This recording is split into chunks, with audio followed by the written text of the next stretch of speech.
Bueno, qué noche fría, ¿eh? En la ciudad de Buenos Aires, en la provincia también. Mucho viento, lindo para mirar la tele y sobre todo para pensar un poco, ¿no? Cómo viene la realidad política, cómo se va a instrumentar a partir de los próximos días, semanas. Y en este caso, para charlar muchos temas, voy a presentar a la doctora Natalia Salvo. Natalia, buenas noches. Buenas noches, ¿cómo estás, Julián? Bueno, muy bien. ¿Qué vamos a tener hoy? Y hoy vamos a tener, cada vez que hablamos de la Sí. cara oculta de la Casa Rosada cuando estuvo Mauricio Macri, hablamos también, por ejemplo, del celular de Nieto. Bueno, vamos a ver cómo efectivamente se utilizó el Estado para beneficiar a las empresas que componían la familia de Macri. Todos los nombres ¿Dijiste conducen... la familia o la familia? Familia. Ah, dijiste Todos los nombres conducen a Mauricio Macri. Bien. Doctor Aníbal Fernández, ya teníamos un anticipo. ¿Vamos a poder responder la pregunta de Iván? Sí que se va a poder responder porque... ¿Ayuda a Macri? Para nosotros... No nos importa. Tiene que ser neutro, claro. Sí. ¿Qué me importa que va a ser este tipo? Es lo que es. A contrario sensu de lo que explicaba recién Natalia, nosotros vamos a seguir viendo ese Macri, que es un tipo que va a seguir gastando plata mala vida y que en su limitadísima y terminada, y gracias a Dios terminada gestión, no exhibió otra cosa que cosas de mala factura, de perjuicios fundamentales para los argentinos, en sus viejos, en sus pibes, en sus mujeres embarazadas, en sus personas con discapacidad, en todo lo que han podido. Con lo cual los resultados son los que tienen que darse en el marco de no poder discutir políticas con el Frente de Todos porque no las tienen. Bueno, dicen las malas lenguas que María Eugenia Vidal, candidata en la ciudad de Buenos Aires, en principio habría aceptado sumarlo a Mauricio Macri, por lo menos en su campaña en la ciudad, en la provincia, es otro tema. Doctor Ubeira. Que ibas a decir que había aceptado reconocer que se compró un departamento de $540.000 y 150.000 de refacciones, pero me equivoqué, perdón. 540, yo los números los anoto. Está en varios medios, ya algunos bueno. empezaron a contarlo, bueno, me sentía solitario. Después me cuenta un poco más de este tema. Doctor Ubeira, ¿cómo le va? ¿Qué dice? Buenas noches. ¿Qué dice? La primera noticia es que habría que decirle a los vecinos de la Richeri que se queden tranquilos, porque con la vuelta de Macri no se va a producir el corte con la llegada de Perón, ¿no? O sea, es una cosa, digamos... Usted dice la cantidad de personas que lo va a ir a esperar va a ser menor. Yo creo que un poco menor, ¿no? Sí. O sea, no creo que haya una cantidad de gente enorme. Pero bueno, de todas maneras, eso es una anécdota. Lo que sí me parece interesante de lo que yo voy a hablar hoy... Lo interrumpo un minuto, Ubeira. Esperemos que el conflicto de Cambiemos no genere tampoco un tiroteo en la ida. No, yo lo que quiero hablar es de la masividad y, bueno, en fin, se entiende lo que quiero decir. Se entiende. En fin, esto no creo que le genere ningún problema a nadie. Yo de lo que voy a hablar es de la necesidad de cambiar lo que hay que cambiar dentro del sistema judicial y sobre todo en Comodoro Pi, porque hay una enorme expectativa dentro de Comodoro Pi de aquellos que de alguna manera están esperando que se formule un cambio y que resulta que pasan los días, pasan los meses, pasan los años y estamos todos como cuando vinimos de España. Entonces hay como una suerte de impaciencia. Y de los conversos no hacen falta, pero lo que tenemos que cambiar son los otros, ¿no? Entonces me parece que hay que cambiar un poco hay que acelerar los tiempos. Bien, anoto palabra clave, los conversos, por las dudas. Doctor Feletti, ¿cómo está? ¿Qué tal? Buenas noches a todos, a todas. El tema, yo iba a hablar del negacionismo económico. Digo, vemos una oposición que arrancó con el negacionismo del virus, el negacionismo de la efectividad de las vacunas, el negacionismo del terrorismo de Estado, el negacionismo de la violencia de género y ahora el negacionismo económico. Sí, el gobierno de Macri no existió, casi que Macri no existió como presidente y tampoco existió el impacto de la pandemia, ¿no? Entonces aparecen dando soluciones los que tuvieron 50 de inflación, 70 de tasa de interés, deuda descontrolada. Entonces independicemos el Banco Central, vamos a crear un tipo... Pero es verosímil, perdón, ¿no? Digo, es verosímil alguien, un candidato de... Yo veo muchos candidatos de Juntos por el Cambio, Cambiemos, se van cambiando los nombres también, proponer cosas que habían propuesto en la campaña... quizás en algún punto ya por lo menos no prometen aquello, claro. Pero a ver, digo... independizar el Banco Central. Martín Tetaz habla de cerrar la maquinita. No hay que, primero que el gobierno, primer semestre, cifras oficiales, mantuvo un nivel de monetización de la economía acorde a la evolución de la economía. Los medios de pago están inclusive un poquito por debajo del año pasado. O sea, no hubo desborde monetario. También cerró gran parte de la brecha fiscal, sobrecumplió la meta presupuestaria en el primer semestre. Ahora, Guido Sanlerís, presidente del Banco Sí. Central, que bajó la monetización de la economía con la emisión cero a cifras inéditas, 13 puntos del PIB, no quiero aburrir a la audiencia, ese hoy apunta a esa receta. Ahora, con esa receta de caída de la monetización de la economía, la inflación fue el 50%. Digo, alguien alguna vez, el ministro dijo acá, la inflación es multicausal y es multicausal. Ahora, alguien alguna vez tendría que empezar a... Yo dije la otra vez un poco de bilardismo, los resultados mandan, ¿no? Porque también medir un poco lo que se hizo. Bueno, y lo que mandan son los resultados electorales, sobre todo, afortunadamente, ¿no? Uno puede repetir determinadas recetas, la verdad que no han dado resultado. Hoy da la sensación de que hay un sector de la política que no quiere mirar atrás, no quiere hacer un análisis y está proponiendo exactamente lo mismo. Lo vamos a estar hablando, pero déjenme arrancar, y ya los veo a todos impacientes, con este momento caníbal. A ver.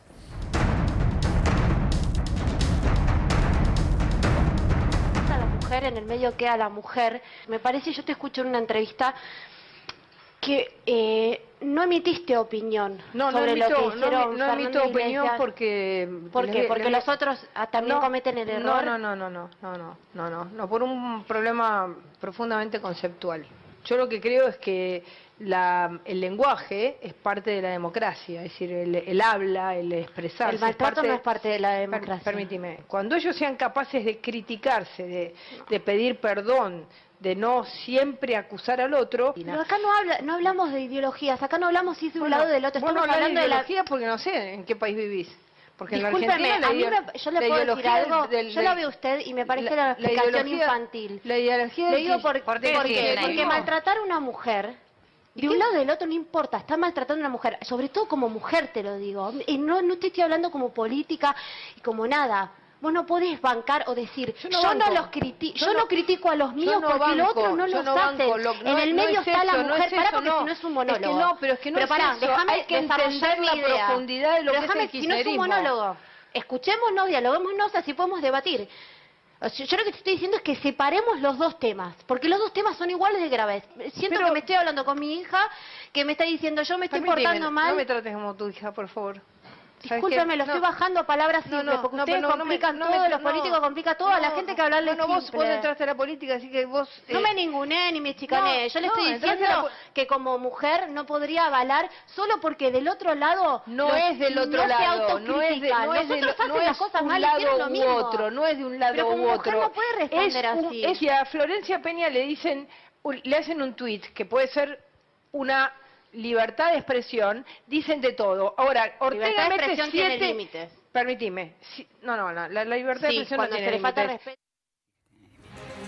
Bueno, a ver, son varios los registros, ¿no? Para analizar, le pregunto a los y las caníbales qué opinan de este segmento. A ver, en Natalia. primer lugar, el tema de la violencia, la negación por parte de Patricia Bullrich, que es una negacionista compulsiva de la violencia política y social que hay respecto de la mujer y que tenemos normativa internacional que ve de ese tipo de situaciones. Además, tenemos una ley de protección integral de la mujer, la 26485, que justamente lo que trata es de remover patrones socioculturales que impliquen la degradación de la mujer. Pero además hay que ver otra cuestión de fondo que tiene que ver con la famosa división del trabajo, que también importa una división sexual del trabajo y que tiene que ver con que la mujer está para el plano doméstico y no para hablar o expedirse políticamente. Yo en este sentido estoy de acuerdo con lo que dice Cintia Fernández, sin perjuicio que políticamente no, pero me parece que Patricia Bullrich muestra, como decía Roberto recién, su carácter antidemocrático y sobre todo su profundo negacionista y carácter reaccionario. Bueno, Roberto decía recién, ¿no? Es antidemocrático negar al otro la responsabilidad de opinar y hablar solamente porque no se autocritica. Ella puede decir cuándo los que son peronistas o los que son kirchneristas pueden hablar. Dice, bueno, no van a poder hablar hasta que no se autocritiquen. ¿Y cómo es eso? ¿Cómo es eso? Pero lo que es peor de todo, es violento eso. Lo que no tienen cualidades ni calidades para poder afrontar el conflicto en el que están discutiendo, que en este caso esta chica, que insisto, a lo mejor lo más probable es que no tenga nada que ver políticamente con nosotros, pero en esto coincido en el 100% de su planteo, tiene que ver con que si lo dijo uno que está con vos, alguien tiene que animarse a poner los pies sobre la tierra y decir las cosas como son. Y si lo hizo uno que está con nosotros, también. No está bien, ¿por qué hay que comerse? Porque el compañero mío iba en la lista. Si es un tarado y dice una estupidez, no podés callar la boca. tenés que inexorablemente poner las cosas sobre el tapete. Doctor Huera. Sí, dos reflexiones. La primera de todas es que no se puede decir cualquier cosa, como dijo Bullrich, porque hay límites. El Código Penal establece lo que se llaman delitos de calumnias e injurias. Y en segundo lugar, que las acciones civiles contemplan concretamente la ofensa como un hecho. Llamarle a una mujer gato ni siquiera es cristiano, porque quizás una de las personas más reconocidas en la Biblia justamente era el gato de María Magdalena. O sea, desde el punto de vista de la división, digamos, de manifestaciones, es brutal lo que acaba de pasar. Ahora, Cintia Fernández... descalificar a una mujer, que no consta, por supuesto, de ninguna manera todo esto, pero a mí cuando utilizan la palabra gato de una mujer, lo único que me hablan es de un compromiso burgués. O sea, hay minas para ser madres y ser esposas, y hay minas para ser usadas y abusadas sexualmente. Entonces estos tipos, estos dos sinvergüenzas, Waldo Wolf y Fernando Iglesias. Y el otro, Iglesias, no tienen madre seguramente. Y no tendrán una hermana. Mujeres, o sea, ¿quién las habrá parido? Una burra, porque la verdad es que no se puede creer. Ahora, les voy a proponer algo, porque obviamente esto venía con trampa. ¿Saben por qué? Porque, a ver, alguien que defiende en términos genéricos lo que ha sucedido y que de alguna manera interpela a la líder de la oposición política porque omite, en todo caso, opinar sobre un determinado evento, que de alguna manera es también una forma de emitir una opinión, bueno, claramente tiene una posición tomada. Ahora, la pregunta es... Pero la posición no es una posición teórica, es una posición práctica, porque eso...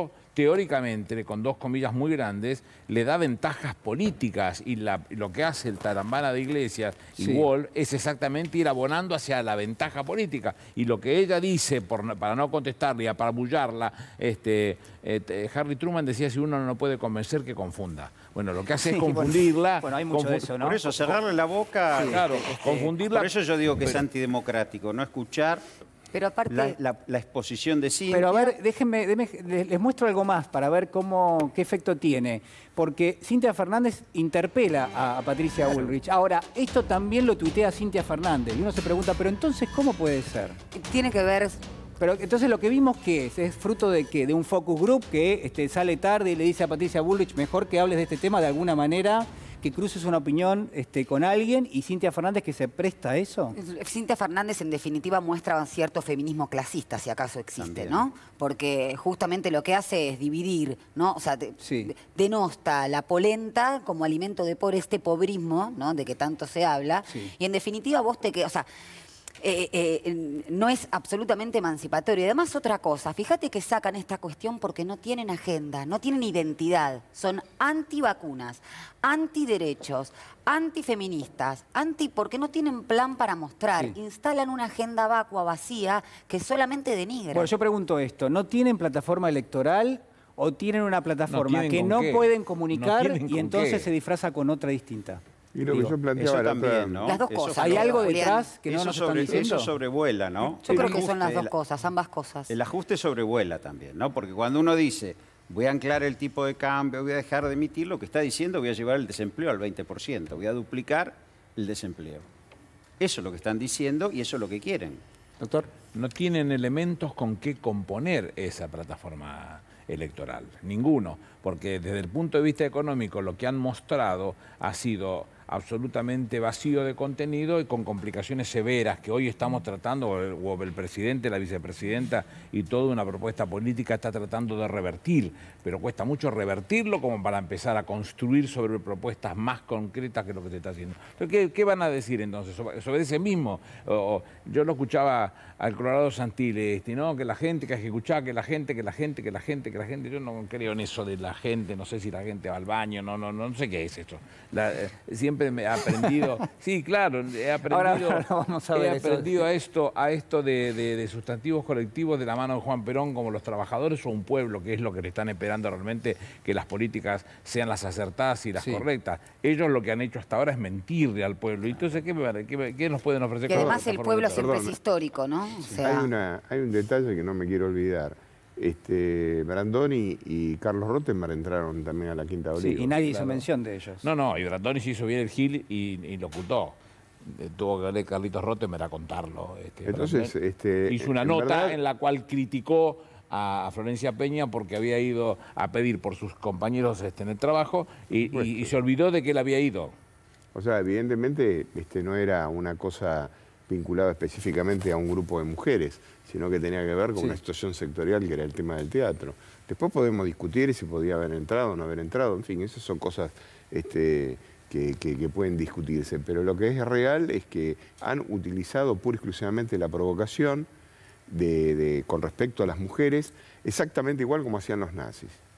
O sea, meterse concretamente, provocar, porque no tenés programa. Claro. El único programa que tenés es el odio. Bueno, el odio obviamente cohesiona, esto hay que decirlo. Da resultados, claro, da resultados. Y al mismo tiempo el que se integra en esos movimientos no tiene responsabilidad, porque total el foco es el otro, ¿no? Totalmente. El otro es el problema, el otro es el enemigo, el otro hay que sacarlo de la cancha. Ahora, ¿qué pasa cuando la estrategia del odio como que no tracciona tanto, digamos? ¿Quiénes son los que se preocupan por la oposición, porque no se esté trabajando bien, porque no se estén de alguna manera dando las cosas de una forma prolija? Bueno, muchas veces los propios medios, que son cercanos a esas ideologías. A ver, lo vamos a ver. Vamos. Para la oposición también. ¿Por qué se pelean? ¿Juntos para qué? ¿Juntos o para el cambio? Solo peleas por cargo. ¿Qué pasa con Juntos por el Cambio? ¿Qué le pasa a la oposición? ¿No se pueden poner de acuerdo? Unas líneas sobre la oposición, que por momentos parecen no darse cuenta que estas elecciones pueden ser una frontera. No hay en Juntos por el Cambio un grupo chico de dirigentes, 4 o 5 dirigentes, que se reúnan para frenar esto. Le digo por si le sirve a alguno de Cambiemos. Me parece que la gente se acostumbró a alguna gente que la sigue, que la quiere, y hay que respetar eso, me parece. Es la semana en que la oposición casi se convirtió en un cabaret. En términos de la torre, parecen un cabaret. Porque si la oposición no se arma bien, gana el kirchnerismo para siempre. No la voy a votar a Vidal porque Vidal se borró durante toda la pandemia. Creo que le hace muy mal a la futura elección estar cambiando la monta al medio del agua.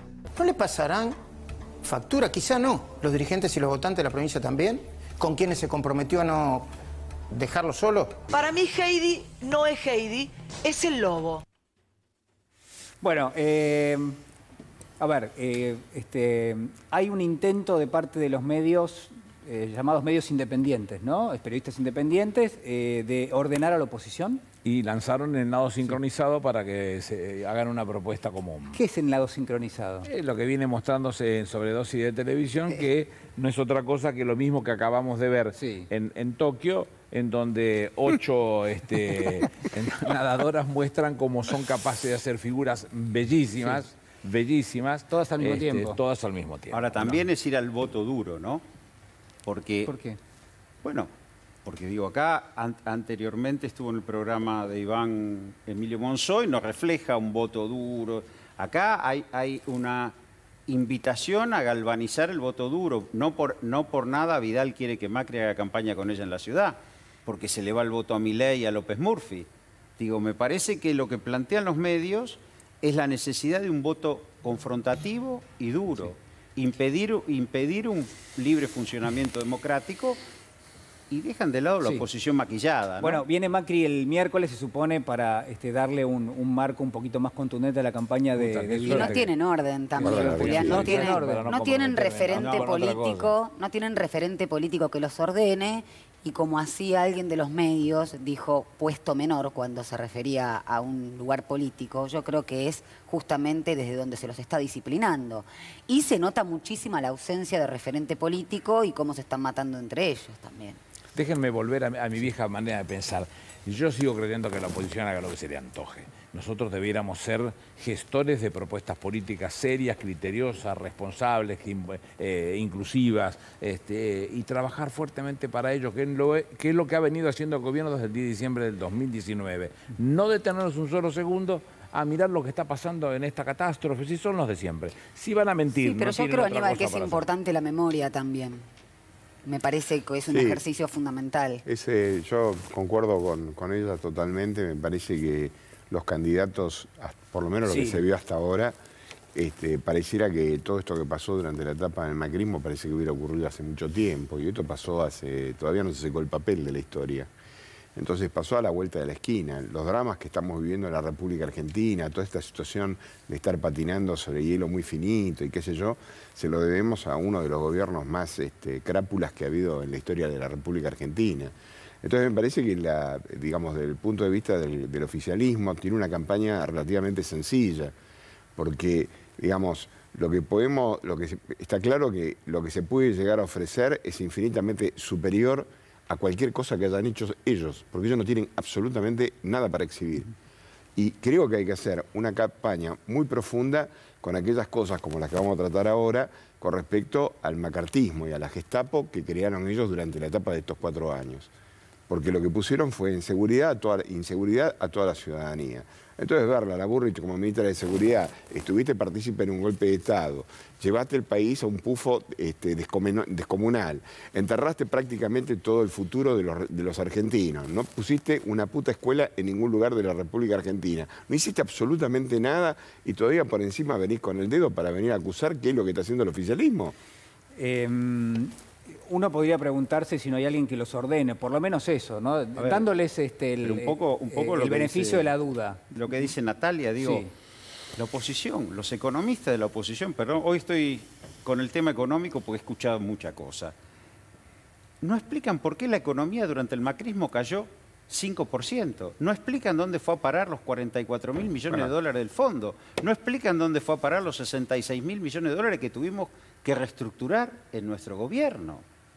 Digo, no explican por qué está penando la Argentina, por qué el Estado argentino entró en la pandemia debilitado, con los hospitales sin terminar. Digo, alguien tiene que ponerlos. Digo, yo comparto lo que dice Aníbal. El general Perón decía, cuando el adversario se está equivocando, no vayamos a interrumpirlo. Eso es una... Pero digo, alguien tiene que plantear esto, porque si no aparece, potenciado por los medios, hoy discusiones económicas que han llevado a la Argentina al desastre, que han llevado a la Argentina a esto. Bueno, después vamos a estar hablando de ese tema, porque la verdad que lo que marca el doctor Feletti es ni más ni menos que así, ¿no? Hay cuestiones que se están planteando en los medios que uno no puede creer, incluso se llega a hablar nuevamente de la dolarización, ¿no? Una cosa convertibilidad o increíble. dolarización. Sí, una cosa terrible. Bueno, a ver, alguien que publicó en las últimas horas y que uno podría considerar que es una especie de tiro por elevación, es alguien que no tiene trabajo en este momento, por lo menos no acá en Argentina, pero que debe estar buscando algo. A ver, señor director. Bueno, Durán Barba, publicó hace algunas horas nada más cómo ganar las elecciones y da toda una serie de recetas, casi uno podría decir marcándole al espacio de Juntos que están haciendo todo mal, ¿no? Y dice, bueno, señores, uno tiene, bueno, lo que decía el doctor Aníbal Fernández, uno tiene que proponer cosas, uno tiene que hacer un programa de gobierno eventual, uno tiene que decir que se va a discutir en el Congreso si uno llega a ganar. Bueno, daría la sensación de que nada de todo esto está teniendo lugar ahora. Y por eso digo, o sea, lo único que hay como propuesta es el odio. O sea, lo que dice Durán Barba no es que hace falta que lo diga Durán Barba, es nada más que la sistémica de cualquier sistema democrático. En verdad, yo lo que creo es que los rejuntes, cuando se producen de la manera que se produjeron y con el estrépito con el que se fueron del gobierno y el desastre que dejaron, naturalmente ahora para volver a ordenar la tropa es elemental. Los radicales no quieren pegarse a ningún cadáver. Y del otro lado, vos viendo que, como decimos siempre, están soltando lastre de cualquier lugar. Entonces, me parece que yo lo único que dejaría, como dice, eso lo decía Perón, seguramente lo copió de Napoleón. Cuando veas al adversario equivocarse, no le interrumpas. No te resistas. No te interrumpas. Viene de Napoleón, entonces. ¿Les parece que inauguremos nuestro ciclo de charlas de Quincho? Vamos. No le interrumpas.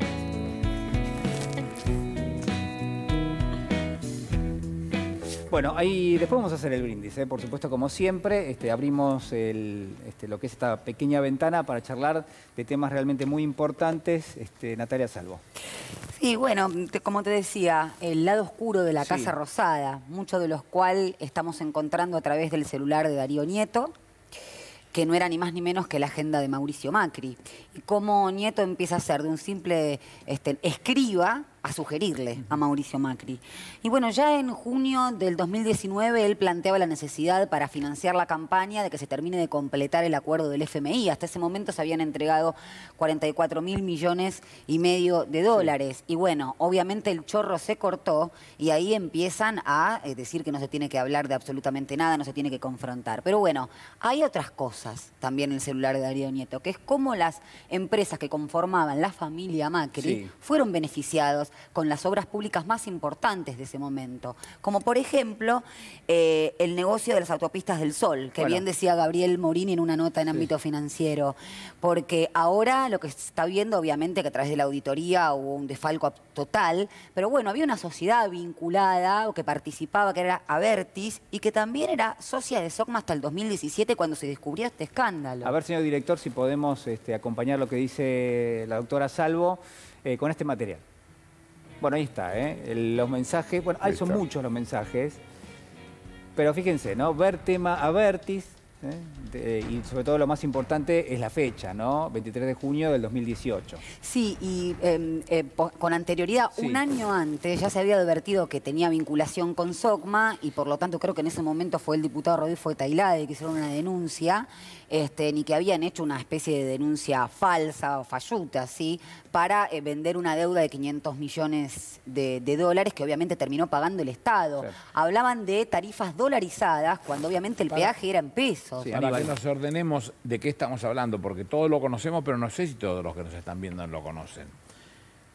La participación de los Macri a través de SOCMA en la autopista del Sol era del 7%. Siempre se contó que a la cabecera de las reuniones de directorio se sentaba el corrupto y ruin del expresidente.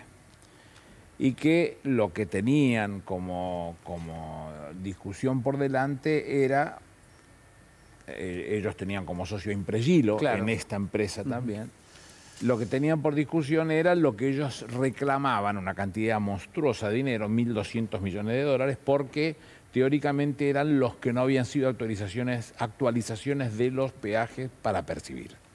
Se presentan en el CIADI, en el organismo de arbitraje en los Estados Unidos, y por entonces procurador del Tesoro, que era el doctor Carlos Balbín, muy gorila pero honesto, se presenta y le dice, no, ustedes no tienen capacidad para poder hacerlo si no somos nosotros los que lo resolvemos. La Corte lo tiene dicho eso en Claren Corporation, que fue una presentación hecha por el doctor Liendo.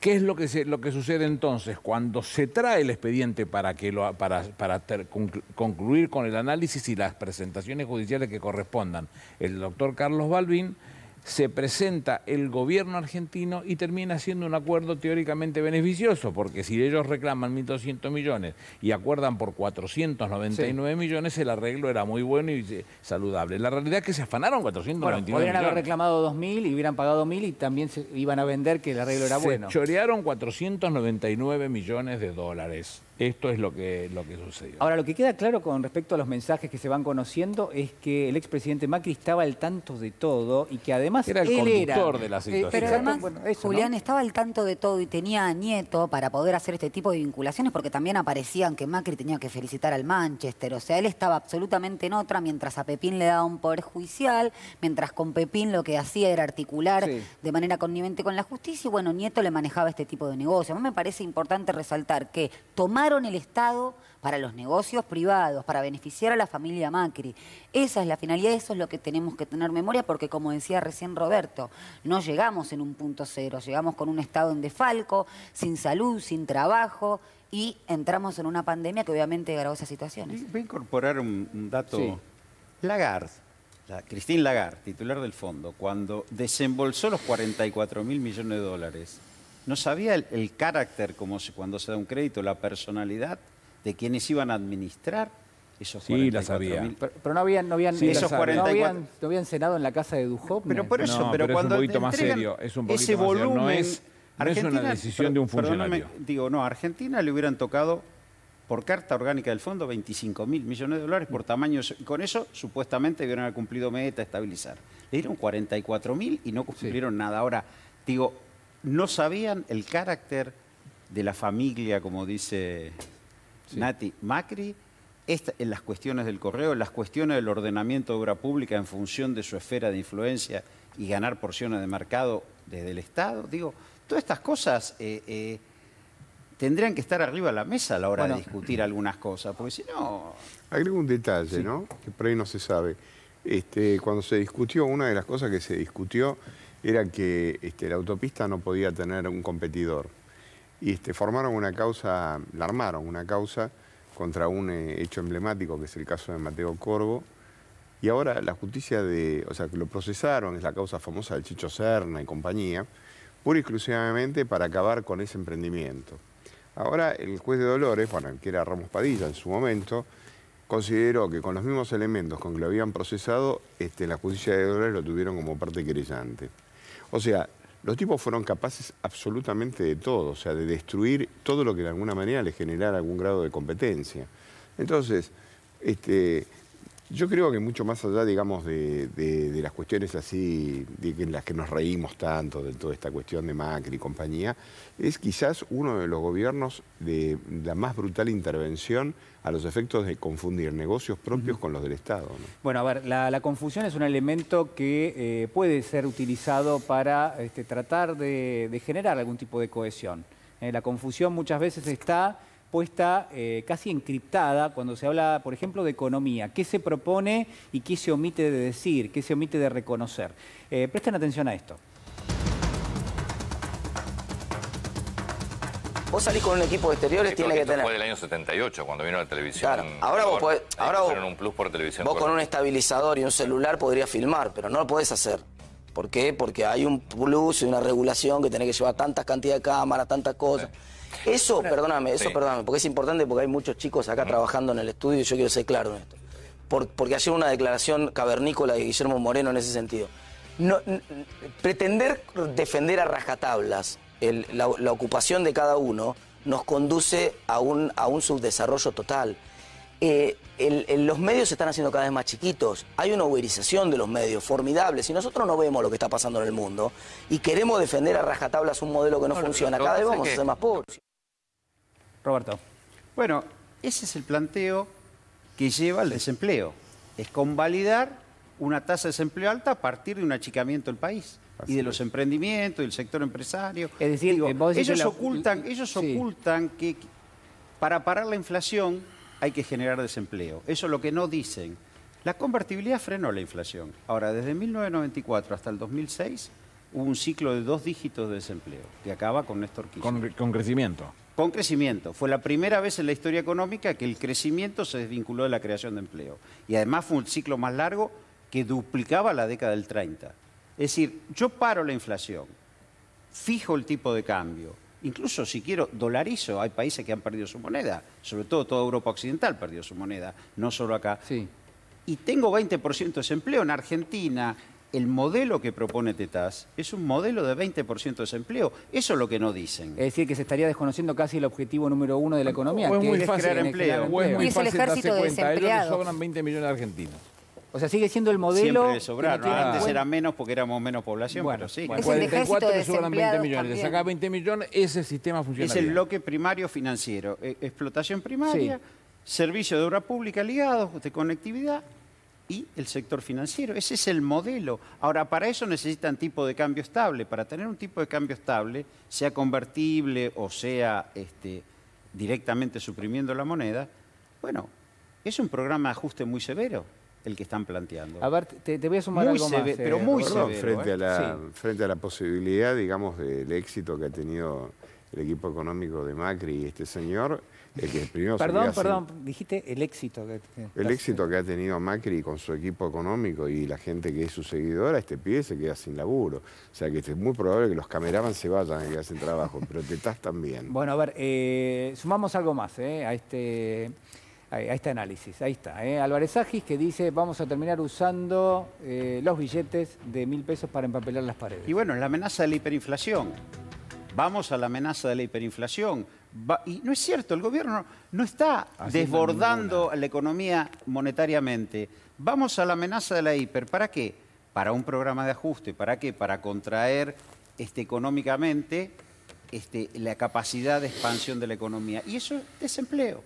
vamos a contener la inflación con desempleo. Es mejor que lo digan. Claro. Es mejor que lo digan de una buena vez. Pero además, Roberto, o sea, es interesante ver cómo lo que están proponiendo es exactamente lo mismo que se propuso en los 90, que terminamos con 21,5% de desempleo en el 2001, y que entre el 2003 y el 2015 se generaron más de 5 millones de puestos de trabajo y se terminó con un 5,9% por desempleo. Y la política que propone Tetas termina con 2 dígitos de desempleo. Entonces proponen lo mismo para terminar igual. Porque, a ver, digo, que no alcance el sueldo por la inflación, que no lleguemos a fin de mes, es una cosa grave y es una cosa que el gobierno está tratando de atacar y resolver con una política de ingresos.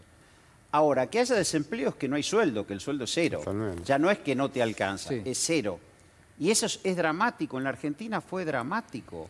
Entre 1994 y 2006 fue dramático. No, y que en que la responsabilidad que el gobierno tiene por artículo 75-19 de la Constitución del desarrollo económico ha venido invirtiendo entre 3 y 4 puntos del Producto Bruto Interno. Por la CIF en primer momento, lo ha hecho con la Repro y los ha hecho con los... Bueno, lo charlabas vos hace un ratito, con los distintos préstamos a tasa cero o con muchas cuotas para las compras, que lo que está es incentivando por forma indirecta el consumo precisamente para generar la actividad que las pymes nuestras tengan que generar lo que van a producir y vender en el mercado doméstico fortalecido. Bueno, lo que muchas veces se ve no son los hilos de lo que es la puja distributiva, ¿no? De distinta manera, con distintos elementos, se buscan instalar algunos temas, algunas lecturas, que la preocupación es la emisión monetaria, que la preocupación es otra cosa, y en definitiva cuando uno mira la capacidad del poder adquisitivo del salario, bueno, ahí se define mucho del éxito o del fracaso finalmente de la economía. El éxito de la economía es que todos estén adentro, incluidos, y que haya una mejora en términos de bienestar. No sé si ustedes escuchan, hay como un hilo, es casi nuestra banda de sonido. A ver, señor director. Claro, yo era casi... Hoy no hubo despertador todavía. Pero aparte es viene como, muestra la aleta y vuelve a bajar y después se vuelve a ver, ¿no? Bueno, es la música de Tiburón, es decir que está llegando el momento Ubeira. Doctor Ubeira. Sí, hoy tuve un almuerzo con un querido amigo mío de muchos años, que integra desde mucho tiempo y con un gran nivel el Poder Judicial de la Nación, y sobre todo de la Justicia Federal. Y reflexionaba con respecto a que hay un sector muy importante de lo que comúnmente llamamos Comodoro Pi, que naturalmente advierte, como advertimos todos, los crímenes cometidos por los jueces, por aquellos que de alguna manera participaron de todo este tema de esta gestión de estos últimos 4 años de gobierno. Entonces, en verdad, lo que están esperando es que aquellos que ocuparon y que ocupan en este momento las poltronas pasen a no ocuparlas más. Entonces, es muy difícil sostener para los abogados que, digo por un ejemplo, ¿no?, que vos vas a la Cámara y todavía está Brugli Bertuzzi y seguimos sosteniendo de alguna manera que esos jueces no deberían estar allí porque realmente es incorrecto, no son jueces naturales, están esperando ser removidos y están resolviendo sobre la vida de todos nosotros. O sea, es conmovedor pensar que Stornelli sigue firmando los dictámenes que sigue firmando y que estos jueces de casación que están severamente cuestionados sigan ocupando los cargos. Entonces, ¿qué ocurre? Es una llamada de atención importante para el gobierno, porque si vos estás esperando tener los votos, nunca hubieras reformado las AFJP, ¿no? O sea, los votos hay que salir a buscarlos. Y si no, hay que instalar una campaña pública de que realmente esto que en última instancia es pretensamente la cuestión de la justicia, es realmente un escándalo. Entonces, me parece muy oportuno, ahora que estamos de cara a una contienda electoral, que muchos de los que de alguna manera asumen el rol de oficialismo y que pretensamente pretenden ser protagonistas, digan claramente cómo es que van a obrar y qué es lo que van a hacer prácticamente en este tiempo que queda de aquí a las elecciones. Pero te van a mentir, Gallego, otra vez. Van a volver a mentir. Te van a contar todas las cosas que son capaces de hacer y si tuvieran la oportunidad no las van a hacer. No las van a hacer. Pero acá, digamos, no hay un agravante que es que en gran parte, bueno, un sector de la sociedad, un sector de la conducción política, algunos medios, por no decir muy pocos, durante mucho tiempo y en un momento realmente muy difícil, señalaban con el dedo al gobierno del expresidente Macri y decían, están haciendo esto, están haciendo inteligencia, están haciendo persecución política, están dejando afuera a grupos empresarios, sencillamente porque hay un interés económico detrás de parte de algunos sectores concentrados. Digo, todo eso se venía denunciando y sin embargo hay otro sector que hacía caso omiso. Y voy a sumar un elemento aparecido en los últimos días. A ver, este editorial del diario La Nación, a ustedes les va a llamar la atención, creo que yo, a todos quienes están en esta mesa, porque este es el editorial del diario La Nación. Dice, Servicio de Inteligencia y Calidad Democrática, aparecen en la foto Gustavo Arribas y Silvia Magdalani, y es un largo desarrollo en torno a lo que se presupone que fue, y La Nación pareciera que se está enterando ahora recién, ¿no? el elemento que estábamos consignando. Esto es la vinculación entre algunos jueces, fiscales, agentes orgánicos e inorgánicos de la AFI para perseguir políticamente con el conocimiento de una conducción liderada por el expresidente Macri. Así es. ¿Qué lectura se puede hacer de este elemento, de este editorial de La Nación, sumándolo a lo que decía el doctor Ubaira? Doctor. Y yo creo que particularmente me parece que, digamos, desde la vuelta a la democracia nunca se vio un hecho, digamos, tan gravoso. Esto no es de ninguna manera un, digamos, yo comparo el gobierno de Menem a un gobierno neoliberal. O sea, era peronismo en la etiqueta, pero digamos el funcionamiento interno del gobierno de Menem estuvo acodado a todas las peores políticas neoliberales. Y de hecho en el juicio de AMIA se lo vio en todo su esplendor. O sea, pura y exclusivamente para direccionar Menem el derrumbe de Duhalde, específicamente involucró a la policía de la provincia de Buenos Aires con lo peor de los servicios de inteligencia. El único que levantó un dedo para señalar concretamente que eso iba mal era Estiuso. Lo apartaron y crearon Sala Patria. Pagaron $450.000 y entregaron a un grupo de personas para dejarlos de por vida en la cárcel.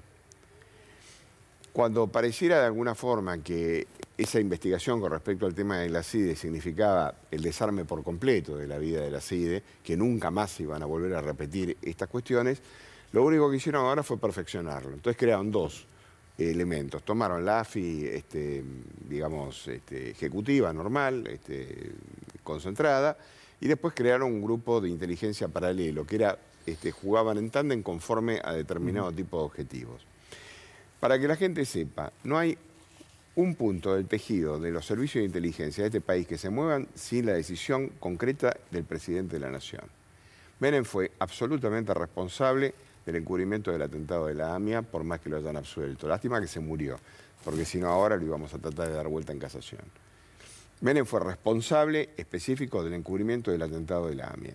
Y Mauricio Macri es el responsable de la persecución salvaje y brutal que tuvo la oposición, digamos, todo lo que conformó la oposición en su momento determinado, y la destrucción sistemática de la economía de la República Argentina, creando esta deuda externa enorme que hemos tenido, por temor y por miedo a querer levantar la mano. No hubo un juez, no hubo un fiscal que en algún momento determinado se interrogara por qué 100.000 millones de dólares pasaron por delante de la nariz de todos y no se hizo absolutamente nada. Y usted lo que dice es que muchos de esos jueces y fiscales, por no decir todos, todavía están ahí. Ocupando las mismas poltronas. Por eso yo el otro día en el programa del colega tuyo, cuando vine acá invitado con Pablo Dugan, yo le decía que no entendía por qué Rodríguez Simón huyó Uruguay. Porque en verdad todos los tipos con los que él comía, que iban a la fiesta, tomaban café y cantidad de cosas, siguen ocupando los mismos lugares. O sea, es verdad, lo que está pasando en la República Argentina desde el punto de vista del sistema democrático, digamos, de la sanidad o de la salud del sistema democrático, es una vergüenza. Y esto es un déficit gravísimo del gobierno. Natalia. No, me parece importante destacar que ahora lo que está haciendo la Nación es sacarse un lastre también. Decir que bueno, que ahora la AFI siempre funcionó de la misma forma. Por supuesto que le intenta atribuir al kirchnerismo el forma de funcionamiento de la AFI. Ahora la AFI tenía, cuando terminó Mauricio Macri, 1.405 agentes, si mal no recuerdo, y arrancó con 800. ¿A dónde fueron a parar? A la dirección de jurídicos, donde estaba Di Stéfano, que la manejaba también Angelici, que fueron los que fueron a ver al juez Carzoglio para amedrentarlo con la copia de la sentencia para que lo meta preso a Moyano, que fue la dirección que también tuvo a Migens, no sé si era el que trabajaba con Bonadío. Se puso la Agencia Federal de Inteligencia para no cumplir con el fin constitucional de proteger a la nación contra peligros externos, sino para ponerla contra el enemigo, entre comillas, que era el kirchnerismo. Aníbal. Pero a ver, el paso de la CIDE a la AFI, que es toda una decisión en el gobierno de Cristina, la agencia precisamente lo que tenía como criterio eran cosas más novedosas en términos de su participación.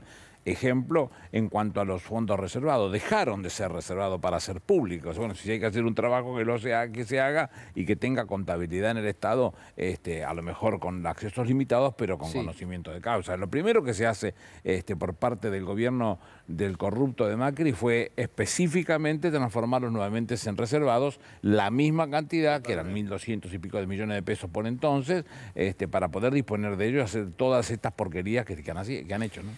El doctor Loera era el momento. Yo sabía que iba a estar. Es el momento en el que el doctor Aníbal Fernández tenía que estar durmiendo. ¿Por qué, doctor Loera? Yo creo que próximamente lo vamos a tener en el gobierno, a Aníbal Fernández. O sea, esta es la hora y más vale realmente que se despierten y tomen nota, ¿no? Porque, digamos, tenemos que ganar una elección que me parece que es decisiva. Y el buenismo no nos lleva a ningún lado, ¿no? Bien. Además, hay que felicitarlo al doctor Aníbal Fernández porque es uno de los grandes artífices, digámoslo así, del triunfo del hockey argentino, también digámoslo de esa manera. A ver, déjenme... Sí. Yo soy el presidente de un grupo de dirigentes nacionales que componen la burocracia de una institución que hace todo lo posible para jugar al hockey. Quiere decir que las leonas han salido medalla de plata de estos Juegos Olímpicos por ellas y por su cuerpo técnico, no por la dirigencia. La dirigencia no tenemos nada que ver en esto, más que la ayuda, que el trabajo, que el esfuerzo, que la preocupación y que resolver todo lo que haya que resolver. Pero solamente se consigue cuando se amalgaman esos equipos. Y los chicos lo mismo. Voy a molestar un poco la humildad del doctor Fernández, como siempre, porque hubo un tuit maravilloso que vi el otro día de Iglesias, que por favor, ¿lo tenés? Sí, a ver, lo tenemos. Extraordinario, Fíjense, cuando alguien sabe, sabe. Como por ejemplo Fernando Iglesias que dice, ¿cómo anda el invento de Aníbal Fernández de ponerlo al Chaparretegui de entrenador de dos seleccionados pobres leonas y leones? Yo te avisé. Bueno, siguen los éxitos, Nada, ¿qué va a ver? Eso es el 2014, No, tiene la visión de Borges. Maldición de burro nunca alcanza, decía mi abuela. Tiene la visión de Borges. Tiene la visión de Borges, no, es un monstruo el pibe este. No, imagínate, si este muchacho llegara a ser una figura importantísima de la dirección de este país. Pero ese Alcornoque es el que insulta a las mujeres. Sí, no lo banalicemos. Ese Alcornoque es el que insulta a las mujeres para sacar una ventaja de un botito. Pero tiene que quedarse en el Congreso, Fernando Iglesias. ¿Puedo decirte algo en base también a lo que dice Aníbal? No solamente es ese Alcornoque el que insulta a las mujeres, recién recibía una nota que me mandó Graciana y que hablaba de una suerte del lombrosianismo biologicista, ¿no? Que las mujeres somos siempre objetos, sujetos de críticas despiadadas. También tenemos en el Poder Judicial a jueces como Geminiani, que trata a sus conjuezas de delincuentes. Entonces, este discurso misógino, este discurso también degradante, existe no solamente desde los referentes políticos, sino desde cierto sector del Poder Judicial. Y también de Casal, que trataba a las fiscalas que no se podían reunir, ¿se acuerdan? Lo habíamos hablado acá. Porque, no sé, necesitaban tener, son prohijadas de alguien. Me parece que esto hay que destacarlo, es un discurso transversal. Pero no hay que callarlo. Que hay que esto que estás haciendo vos es uno de los caminos que hay que elegir. No callarse la boca, porque si no, son los que van a decir. También hay golpeadores ahí, También hay jueces golpeadores con causas armadas y todo. ¿Quién dijo Hornos? Pero a ver, digamos, el Poder Judicial se defiende a sí mismo, se vuelve opaco, se protegen entre ellos, porque estamos haciendo porque finalmente es endogámico. Hagamos una comparación. Por eso que el jefe de gabinete, el doctor Cafiero, ya ha dicho que el Poder Judicial de alguna manera se tiene que autodepurar, tiene que decirle que el sedenero no ponga los zapatos. ¿Pero de dónde va a salir? Pero yo le quiero preguntar al doctor Aníbal Fernández que ha estado... Un tema importante. El Poder Judicial es un poder del Estado. Bueno, pero a ver... y muy opaco. Le pregunto al doctor Aníbal Fernández, digamos, desde la silla de un jefe de gabinete. Necesitamos poder político para poder tomar esas decisiones. Y el poder político se llaman manitos que hagan así.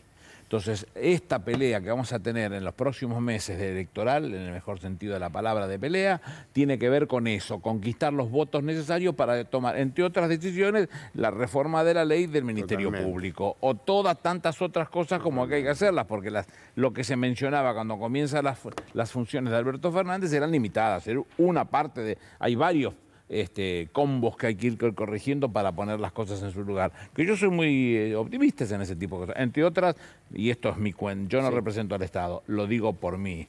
Entre otras cosas, ampliar la Corte mínimo a 12, ¿no? Bueno, muchas cuestiones para seguir analizando. Los invito